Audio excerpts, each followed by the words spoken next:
Hi, I'm Camille Canales, principal and founder of CCG Chicago. I am from South Texas. I'm born and raised in South Texas near Corpus Christi area. I tell people who don't know anything about Texas that I'm from Corpus Christi, but I'm really from a place called Kingsville, Texas. And I'm actually from an even smaller town called Benavides, Texas. Most people know where Corpus Christi is because that's where Selena's from, and that's what I grew up on as a kid. So I have lived in Chicago for almost 20 years. I grew up in a very small rural town. When I turned 18, graduated from high school just a hair early, went to college, and found my passion of making art. One of my professors, within a few weeks of getting to know me, she's like, I don't think you're a Texas girl, I think you're a city girl. So she really pushed me to apply to art school. There happened to be somebody in my class who was applying to the Art Institute of Chicago. I was like, that sounds cool, let's try that. So applied to the Art Institute, no other art schools, got a scholarship, got in, and I landed here in Chicago with my first apartment being in Boys Town. Just totally random, fluid for a weekend, picked an apartment.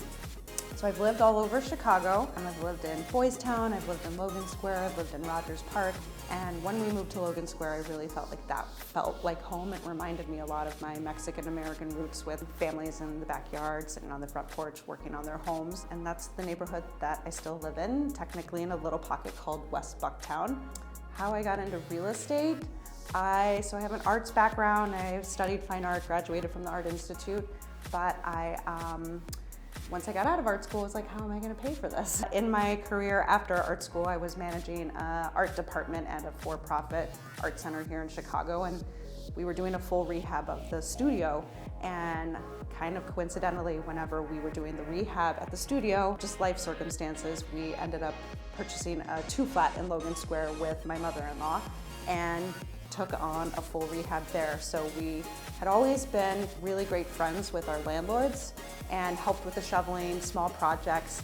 And when it came time to buy, we fell into this rehab project, got in a little over our heads, spent a lot of our money really quick on the non-fun, non-sexy items like roof and foundation and radiators and that kind of thing. But over time then our landlord friends taught us how to maintain a home, and we installed laundry rooms, we moved gas lines, we did a fair amount of the gutting and moving around walls. And kind of coincidentally, one of my students at the art center, she's a broker with Jameson.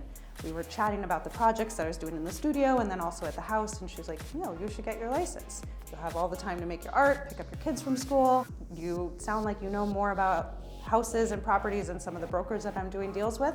So once I kind of reached plateau in my career on the art side, I decided that trying real estate would be something that would fuel my creativity, but in a different way, and then also help support and provide my family. And it's 2-flat in Logan Square that needed a lot of work. The rest is history. I got my license in 2015, right out of the gate, kind of hit the ground running. Because I do kind of think outside of the box, and I joke around, I can find a perfectly fine house and find walls to take out and ideas for improvements or changing up the space. This career has really fulfilled my creative side, and then also, as I've built CCG, is also fulfilled the teaching and the mentorship side that I really cherished whenever I was working at the Art Center and teaching adults in the studio.